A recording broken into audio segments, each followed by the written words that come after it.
Hi there and welcome to a new video in which we're going to be talking about what Godot has and what Unity doesn't have, and I want to talk specifically about one thing in particular, and I'm talking about the game tab or game view and the features that come with it and stuff that has to do with it as well. So for example, in Godot we know that in the latest versions we got this game tab implemented, which is, well, let's say kind of similar to what we have in the game tab of Unity, basically allowing us to select different game objects or nodes and see and modify some of their properties. However, even though these two features in both engines are similar, they still have some differences. In a previous video we discussed some of them, and in this one I want to quickly cover what I mentioned in the previous video in case you have not watched it, and also some other stuff that you have been commenting on that video. So first of all, let's start quickly comparing both game tabs. So the good thing about Unity is that you have two different processes, two different windows. You have the scene view and the game view, and what this allows you to do in a way in which Unity is structured and coded right now is that whenever I will pause the game, whenever I, for example, select the player, I can directly select it from the scene, so I get to zoom in, zoom out, move around. Okay, so that's a pretty easy way to say, okay, yes, I want to select I don't know, this enemy here. Okay, and if I had like an enemy that is out of camera view, I know here, okay, I could directly select it from here, so because I don't see it in the game view. So let's say, okay, yes, I want to have this enemy and I want to modify, no, its color. Let's just do it right now. Okay, so there we have it. And as you can see, it's quite simple, quite intuitive, because we get to see both things at the same time, the scene and the game view. So this is quite interesting in terms of Unity, because in Godot it works like quite differently. I will just run this project that is a prototype as well that I've created. So let me do it like that, and well, here it says game embedding not available when the game starts maximized. Consider writing the window mode project. But let's see if we play again, if we do see that. No, we don't. So let me modify this. So here we can kind of start to see some of the things that as the game starts maximized, we can't get to have like the sorts of options that we may need. So let me super quickly modify that. So over here, and now we should be able to see it better. There we go. But well, we start to see some of the bad things, okay, of this basically. So and here also it was pretty differently. I like much more the Unity system. So we have the input 2D and 3D mode. So in 2D and control nodes, well, we can select UI. But in this case, how this works is that, well, you select it over here, and then here you should be able to modify the different things of this UI. But here, as you can see, this is what I don't like. I don't know what I'm selecting right now. It seems to be a color rect, which is, I know because I have created the game and I understand what is behind, that is basically this fade canvas, which is a black color rect, which handles scene transitions. So what I had to do is to go to this other option, okay, and when I click over here, I have the black color rect or the title label or the menu. And the menu is the control node, as you can see. So we'll select just the title label, but you can see that I had to to do some extra steps maybe. So and here I could like modify the text, do whatever I wanted, okay? And then I can come back to input and just play. Okay, so let's do it now here. So let's pause 2D, and for example, let's try to select the player in this like normal mode. If I want to select the player, once again, for example, I get selected the fade in this case. So I have to use that option, and we'll here have lots of things. So let's select the player, which is the root node of the player, for example. And well, here I have different stuff. So I don't know, with this I believe that we are fine, but for example, maybe we would be able to select the animated sprite and to scale it up a little bit, I don't know, 10, so it should be much bigger, and there we have it. The bad thing is that the scene view doesn't reflect the change, as you can see, so it is not like the current state of the game. The player is at the bottom, here the player is in the initial position, so that's something I believe bad about this system, and I believe that Unity system is much more interesting because you can just select what you want to modify in the scene view, and it will be reflected in the game view much better. That's at least my personal preference. Okay, so that's the main difference between Unity's game tab and Godot's game tab.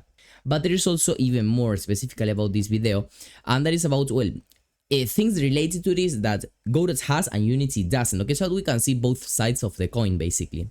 So what happens is that, first of all, you probably already know that let's do the test. I will quit to the project list. And what you will see is like the easiness and speed that Godot has to open a project. You can take the time if you want. This is like a complete game. It is not something super complex, but Godot was that something like 6-7 seconds. And when I was opening this RPG game, that once again is quite simple, Unity 6 took something like maybe 1 minute, a minute and a half. So there we have some pros and cons of the different engines. And also when it comes to playing, okay, when you play in Unity, it is not so much time, but you still have to wait a couple of seconds. But in Godot, it is mostly instant. Once again, don't think that this is because this game may be simpler or yes, maybe simpler than the one that we have in Unity that could be seem to have some post-processing effects, etc. This is like a pretty standard loading time that Unity has in every single kind of easy project or simple project. So just for you to bear that in mind. Unity may have better tools for the game window, but actually getting to use the game window by playing the game will take slightly more time. And also something that we also have to consider is the fact that, well, we have had this game view in Unity. I don't know, I don't think if it worked the exact same way in the first version of Unity, but as far as I have seen, like versions of, I don't know, 2016, something like that, still had this game view and was mostly the exact same behavior.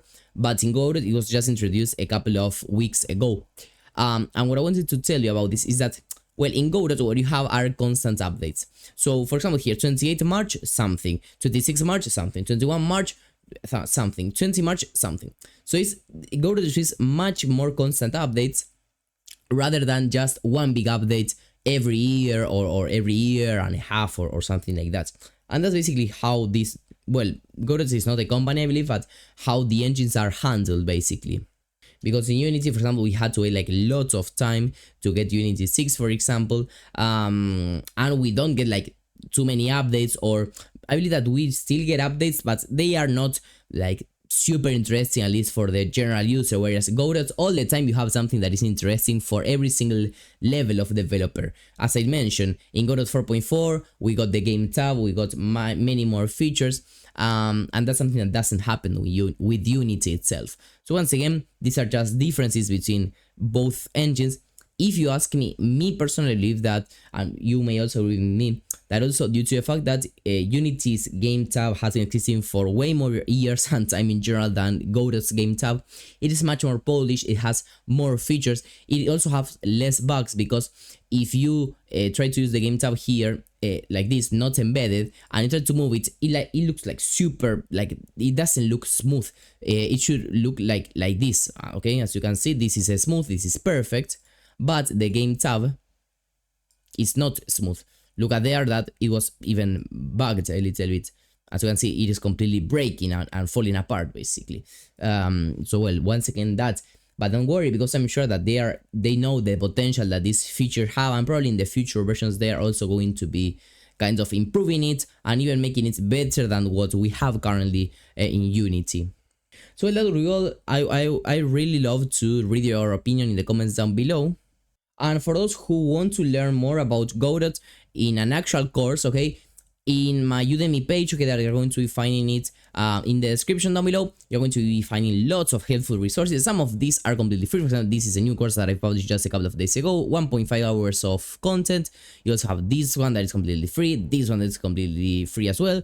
And if you want to take the next step in your game development journey, I really encourage you to buy the Godot course. As you can see, it has a 4.7 in rating, so it's quite a good rate. And you can buy it, and don't worry because of the price, because if you use the link in the description down below, for limited time I'm going to be giving out the course for something like $12. Okay, that is the least amount of money that Udemy allowed me to sell the course for.